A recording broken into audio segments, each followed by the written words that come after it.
Next, Stuti Gupta, who is author of Magical Mythology, is also an author and storyteller who brings mythology to life for young readers.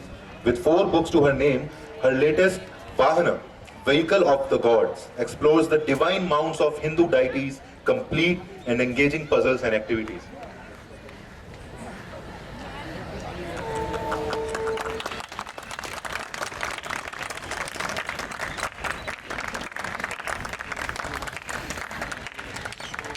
Last but not the least, I would like to invite Arunima Verma, author of Avanipur, Gateway to the Worlds Unknown, who is also a former television actress best known for Kasam Se and Kahani Ghar Ghar Ki. I hope many of you will recognize her. Now an author, she writes enchanting children's stories, a highly qualified dietitian. She holds a master in food science and nutrition and a PG diploma in dietetics. Now I hand over the stage to you guys. Thank you.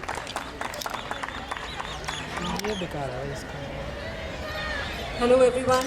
When I was told I have a post-lunch session, honestly I was very scared because the only emotion that overtakes all of us after food is sleep. So we are going to keep it light and conversational, not restricting ourselves to just the books that we discuss, but also follow the theme that we are addressing today, the interplay of power, duty and sacrifice. I think 3 emotions and feelings that we all face through our lives at various moments, in various combinations, and it leaves us with a lot of jarring emotions at times. We are going to try to explore all of that with these 2 wonderful and talented authors. You've heard their introductions and mine, but we are today talking about their books. So let's start with asking them about their books first, so we have a deeper insight into the writings that they are here for.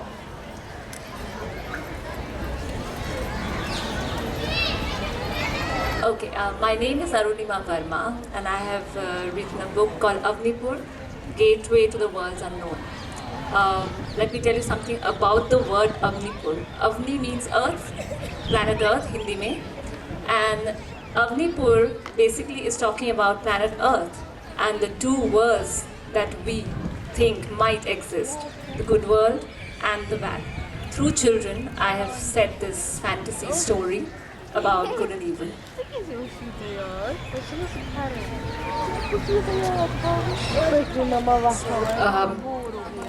Good afternoon, this is Alpna Das Sharma and this is my book Mahajaya.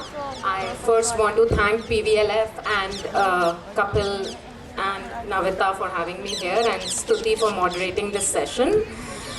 So Mahajaya, as the name might suggest to a few of you, is connected to Mahabharata.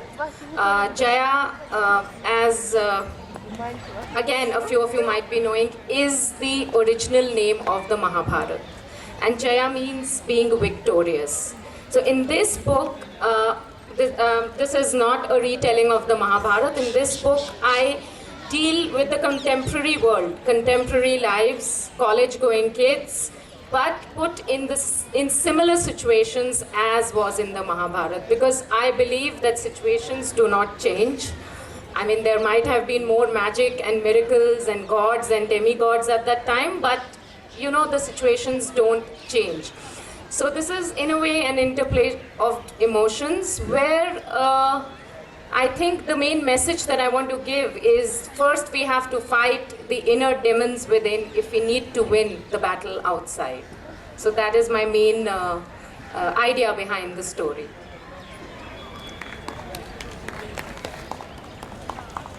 Hello. Thank you, both of you, for summing up the works that you're representing here at the prestigious PVLF.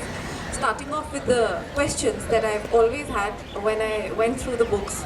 I wanted to ask you, Alpna, you first. Your book is all about power, duty and sacrifice, the themes that we are discussing here. How do you think these are interrelated, and how difficult was it to string them together into one story? Because all of these emotions are very heavily on human minds. Stringing them into a story, giving them as character traits to characters, how difficult was it for you to put it together?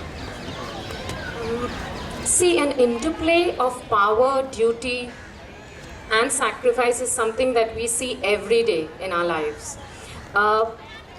Taking a cue from the Mahabharata, and that is why I think, though I have seven protagonists and 8 stories here, but that is why I kept the main protagonist as taken from Yudhishthir, because I think Yudhishthir epitomizes the interplay of power, duty, and sacrifice. There were so many instances where he chose his interpretation of dharma to go ahead in life, which may not agree with the interpretation of the majority. And I keep hearing this, especially from the younger generation. Why did Yudhishthir not speak up? Why did Yudhishthir not do it? And I think that's how this story came out, because even I, as a kid, questioned it. So it actually stems from there. But eventually, over time, as you grow up, you realize that, and when you read more into these texts, and that's why I still believe mythology teaches us a lot. It's not only about, miracles happening. Then you learned that, how he balanced his duty with the sacrifices, the personal sacrifices that he had to make. He was always judged. And also how he chose to rule with his interpretation of dharma and tried his best to even live a life of compassion. Not many people know that Yudhishthir was considered the most compassionate out of the Pandavas. But he was always in dilemma. And I think every ruler, every person in power goes through that dilemma. It could be the principal of a school, it could be a leader of the nation, or it could even be the householder. We go through this. Parent every day. How many parents here face dilemmas with their kids every day? Oh yeah. Redefining dharma and duty every day because your parameters change, your duties change, and the lessons that you're teaching to the person in front of you change drastically. How many of you are redefining dharma every day? Changing your definitions? Okay, thank you so much. That was a very enlightening response. Though I could have my reservations against whatever you're saying, but we'll let the readers explore and figure it out for themselves. Arunima, coming to you. Now, your book talks of the world being in danger and the quest to save it. As a genre in fantasy, what do you think is the toughest to accomplish? Like, which part of the writing process is, according to you, the toughest to accomplish? I think while telling the story, it shouldn't get monotonous. There has to be adventure. When you say something like this, the world is in danger, there has to be adventure. With it, since I was writing fantasy, there has to be magic. And also, there are children involved, their fears, and their sense of duty towards the world, the planet. Avnipur is planet, as I said. It's a small town.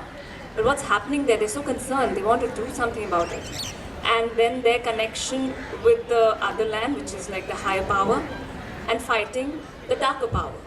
So that's what it is. I had to make those 2 different worlds very starkly different, and planet Earth also in the middle. So that's what it was. Switch my mic off again and again. They don't want me to talk too much. I think you need to take the lead. But I was saying, the moment we mention the word mythology, we start thinking stories, and a lot of young readers who come up to me, kids specifically, they think that all this is just magic, like you said. But the greatest challenge that I faced in my writing is trying to put the lessons from mythology into contemporary understanding. Because when you talk about Goddess Lakshmi, you can also tell them about investing now, starting from a younger age. That's how you correlate mythology, older stories, fantasy into their world. Otherwise, we'll be too old for them to make any difference. So I personally feel that the biggest challenge is relatability and how we are using old stories and putting them into today's context for them to take the best out of it. Moving on from that, and I'm not sure how many of you here have read the book, which is why I'm asking more generic questions. Which character in the book do you love, and why? And which one do you dislike the most, and why? Oh, so since all the characters have been coined by me, it's very difficult to dislike somebody there. And I was recently asked the same question by a school child, and I said I only don't like the character who's in the acknowledgement. That is, I have called a character a turtle, which is me, because I say that I had to be literally, dragged and pushed I'm a short story writer, to finish a novel, to write a novel. I enjoy writing short stories. I like the rush and I like how I can end it. But I could do this, so that's the dislike. The liking, very surprisingly, though I researched more on Yudhishthir, but eventually the underdog, my character of Sahajveer, inspired from Sahadev, is the one I identify with the most. I think because he is somebody who can be everybody's friend. As a child, I have explored his fight with a learning disability. So now, if everyone knows, Sahadev was supposed to be the most intelligent out of the lot.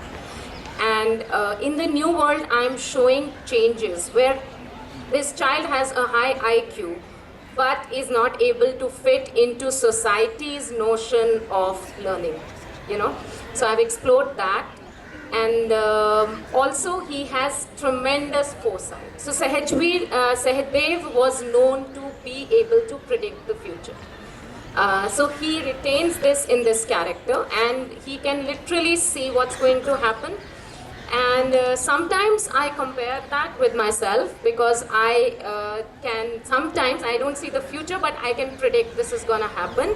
And then if in Hindi, a lot of people then think that I'm a panoti, which is like, oh, if she's saying it, then this is gonna happen, something bad's gonna happen. So I have explored that. That is how people used to perceive him in this book as a kid, and then he stopped saying. He just went quiet. He said, I will not say it because, okay, nobody's gonna believe me anyway. So that is my favorite.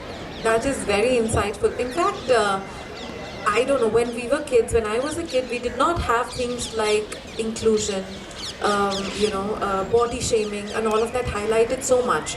It was okay if you said something out loud to someone lovingly. But now, even children, the youngest of them, will raise an objection if you call them something that they don't want to be called. And being a misfit today is very common. Everybody thinks, the children especially, that they are gifted and the person in front of them is not able to understand them. So reading someone's journey through a book and associating with that character, I think can also be a very powerful tool in shaping how they maneuver through their life and how they navigate their space. So I think that's a very smart way of introducing solutions to the readers. Arunima, what's your favorite part of the story? Favorite part or character? Both. Okay, favorite part, the whole book is my favorite part. So the favorite Listen character. to the author talking about the book. I love my book. And I love both the worlds. I love Other Land a lot, which, by the way, has a bit of inspiration from Hiranyalok, an autobiography of a yogi or Vedanta treatise. So it stayed in my mind when I read, and a lot of it is from there. Vidwanji, who is heading Other Land, is one of the most wonderful characters. He emits like golden light out of him. That's the feeling. And among the three main children, I like Govind the most. And in the cover, I took the longest in approving him, I think, because I love him. He is happy with himself. He likes the way he is. He can be foolish, but he's okay with that also. So that's wonderful. What I don't like is a character called Duracharani from Darkman. She's horrifying like a witch. So even the name that you've given to the character is quite horrifying in itself. Yeah, she is like with Asad Buddhi, but she's worse than him, I feel. And the Darkland was the one that I wrote it, and I know that it is dark, and it was like Darkland. You have to represent two sides of the coin, Yes, so naturally. yes. So I had to work on Darkland, make it like not good. So that's the one I don't like, Darkland. That was easy then, and you created it to be bad, and now you don't like it. So Yeah, it's these fun. are worlds I created myself, and that's the way I wanted it. Nice. So, okay, the common question to both of you: do you think it is wise to put out any kind of stories for any age band of readers with moral lessons intertwined with it. I mean, what are your thoughts? Does a story necessarily have to teach something, or it can be just for fun, or you want to put in the best of everything and then create a story? I wanted to. I wanted to put a lesson, but without being preachy. That's why I made it fun and adventurous.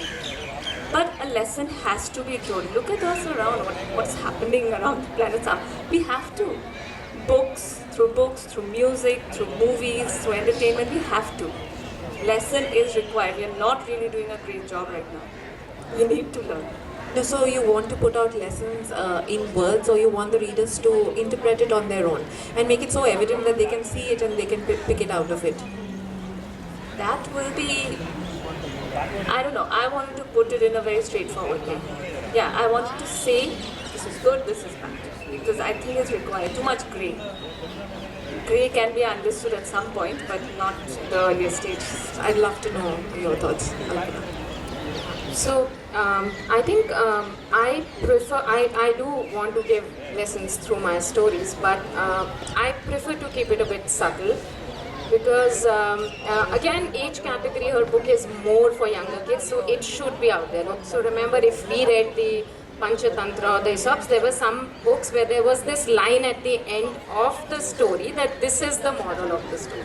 Of course, we can't probably do that in a novel, and since my target audience is more than 14-15 years old, so I don't think they will take any preaching.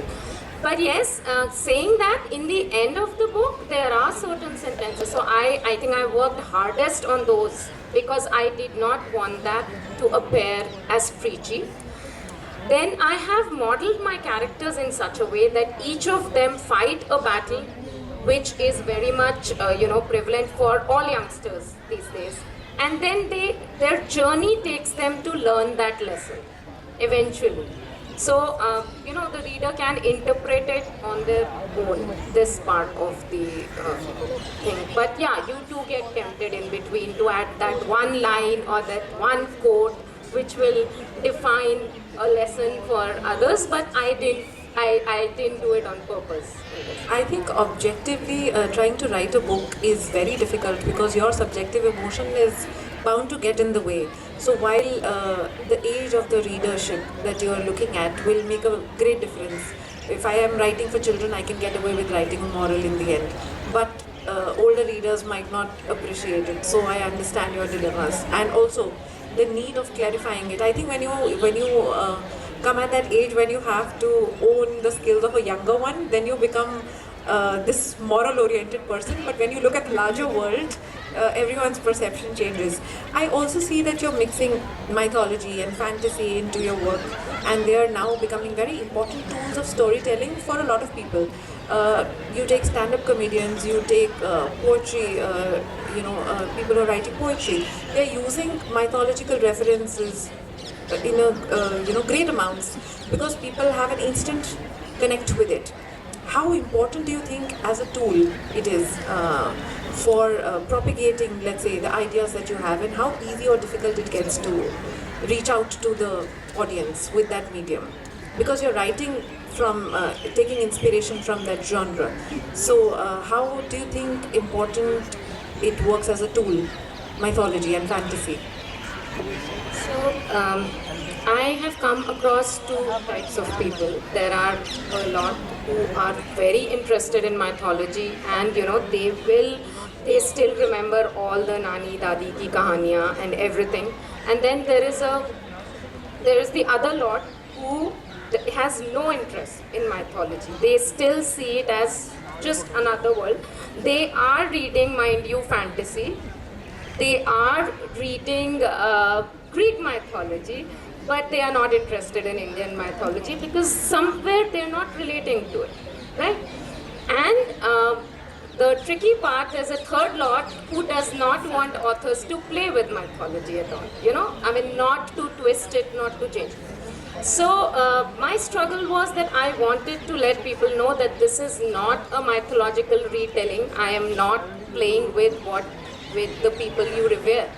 I am just bringing it in the contemporary world, where a situation similar to what happened then can happen, and how people should interpret their dharma and go ahead with that situation.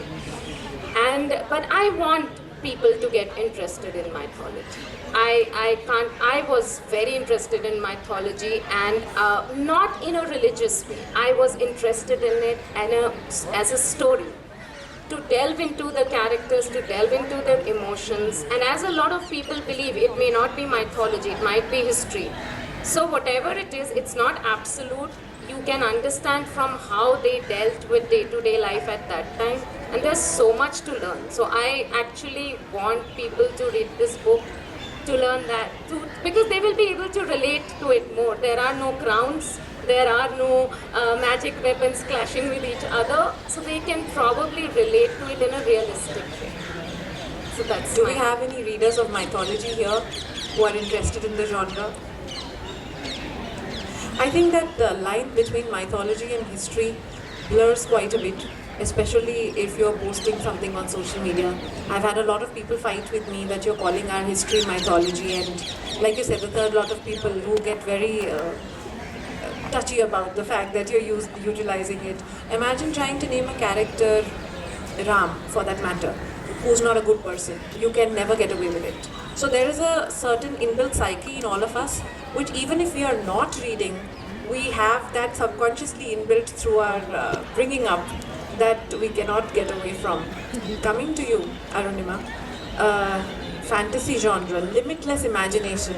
You can go wherever you like, you can create worlds, people, character, dialogues, emotions. How do you decide where to stop? I had to tell myself to stop. Because I've been like this since I was a child. I used to sit and imagine. I've imagined Tintin as walking around in the grass, small Tintin with Snowy. So I was like that. I like to imagine up a world, and I enjoyed it a lot. My inclination has always been towards spiritual books more than mythology. So those are the books somewhere I connected to, and it stayed with me. And this is how I've been since I was a child. I would imagine, if I've watched an animation, I would imagine that one here somewhere just to make myself happy. My free time, I used to do that. So yes, while writing, I had to limit myself at times. You know, you have to stop here, now it's planet Earth, now this is that. I used to love writing about the other land. Then I had to check myself. Okay, now I have to write about the adventure on this planet. So yeah, so imagination, you have to limit yourself, otherwise you'll keep on writing so that it won't end. Exactly, then wouldn't it end up the size of the book that it is, and editors like me will completely go crazy. But how different is this final draft from the first draft that both of you wrote? I didn't like my first draft at all. I looked at it and I thought, what is this? I've kept it. I wrote this for 10 years. So I kept it aside. I had my child. After that, I got back to it again. And I would say the finishing touches I gave in the last 3 years. Yeah, and you grow. As a person, you have grown. Plus 10 years is a long time. Yeah, that helps. The first one, I don't think I want to look at it. And I'm happy nobody read that. Now we're going to go back and dig it out. No, it's deleted. What about you, Alpna? So for me, I'll say I think it's not very different from the first draft, because I have a bad habit. I keep editing as I keep writing. That's why, because I don't make first drafts, second drafts, third drafts. I make I do chapter-wise editing. So I think it was a long process to finish the book, but there was no first draft and final draft. You're the editor's dream author who's editing their work on their own. Yeah, but believe me, it really hampers your progress. Because after every paragraph, if you're going back and checking on yourself, then imagine writing fantasy like that. I don't think I could. That's why she said 10 years. Yeah, she can.